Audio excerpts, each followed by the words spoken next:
Decision making and iterative statements. Decision making and iterative statements can be classified into three types. One is the while loop, second one is the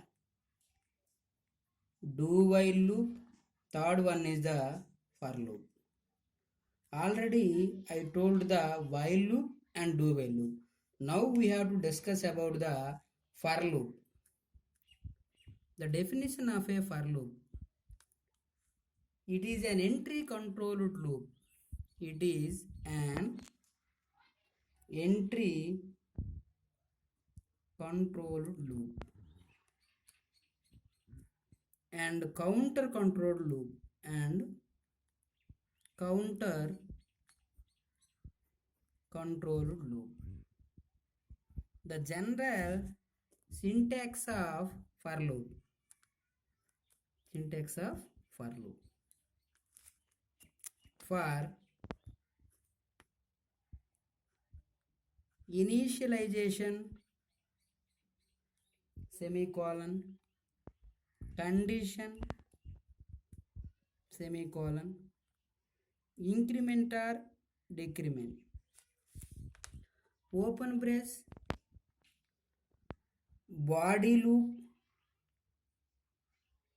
and closing brace. So coming to the example of for loop. For example, in the for loop, initialization, condition and increment or decrement, three operations can be declared in a single parenthesis. Example of a for loop. For example, for I is equal to 1, C is equal to 0, semicolon, I less than or equal to n, semicolon, I plus plus. Open brace, if n divides I equal to 0, C plus plus, for close, str equal to C equal to 2, prime number.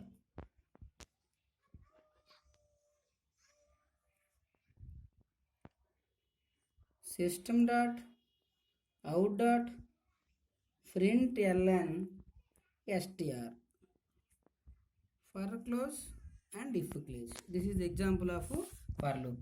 So coming to the decision making statements and iterative statements can be classified into while loop, do while loop, for loop. Already I told that while loop and do while loop. Now we have to discuss about the for loop. The definition of a for loop. It is a entry controlled loop and counter controlled loop.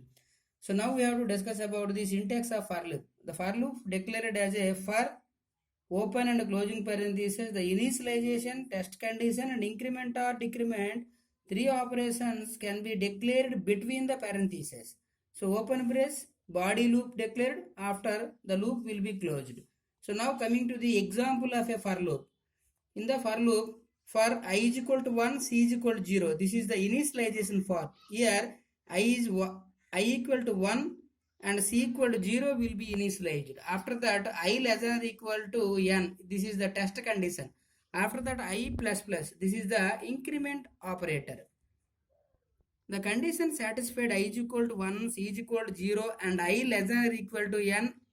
Then we have to print the if n divides I equal to 0.